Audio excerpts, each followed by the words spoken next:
There is nothing more medicine can do. Heartbreaking words for patients and their families who've been diagnosed with a terminal illness. Alyson Courtney tonight joins us with more on the often unspoken topic of end-of-life care. Knowing end-of-life decisions can be overwhelming for everyone involved. Hospice Care Month is held each November to educate and bring awareness to caregivers. Tonight, we sit down with two families who have dealt and are dealing with a dying loved one and learn how the choices they've made have helped ease the kind of pain many of us will be faced with at some point in our lives.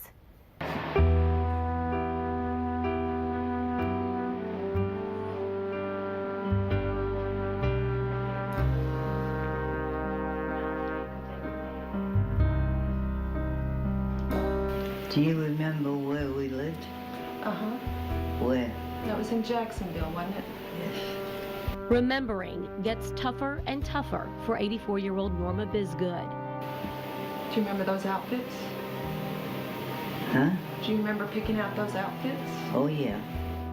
Along with Alzheimer's, Norma's body is also being ravaged by cancer.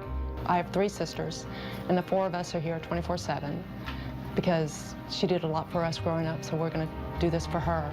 Lydia Benberg and her sisters made the decision a month ago to bring their mother here to Little Rock's Hospice Home Care Inpatient Center. She realized she's had a nice life, and we have photo albums in the room, and we pull pictures out and talk, and we'll put on music and, you know, dance in the room with her. And these are precious final moments for Norma and her girls. she raised four daughters, pretty much on her own, got us all through college.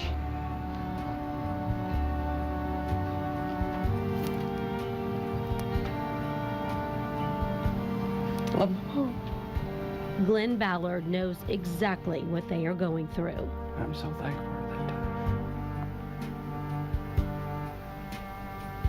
So thankful for this room. First time I've been back in here.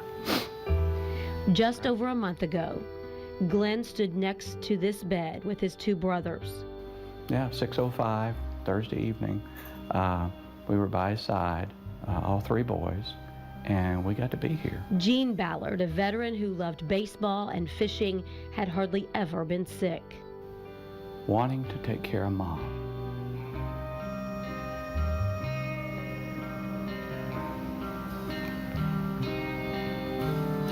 Wanting to take care of us. That was Gene, always helping others. But after being diagnosed with terminal liver cancer at the beginning of this year, everything changed. The physicians say it usually runs a course of about 6 months. So we were then preparing ourselves to how to deal with Dad dying. After researching hospice, Glenn knew this was where his father needed to be. This became home.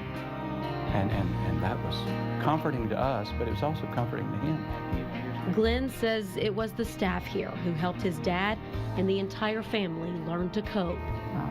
Death is not so much an event for us, it's a process. Dr. Teresa Travis runs the state-of-the-art facility and says her job is truly a calling from God. To help someone, the privilege of helping someone be born into eternity and helping someone get there as peacefully and suffering as little as is possible as far as where they're at, especially spiritual and emotional, is an incredible privilege. So much respect for the people who can do this with grace and with loving care. As fall turns into winter and their time together winds down, Lydia realizes that instead of coming here to die, It's been a very peaceful experience. So hospice has provided a place for her mother to come and live. Dr. Travis tells us studies have recently shown that people in hospice care live longer after being diagnosed with a terminal illness than patients who do not use hospice care. To find out more about the facility or other services provided by Hospice Home Care, just go to KATV.com. Scott. Alyson, thanks very much, and we certainly admire the folks who do that for a living, day in and day out.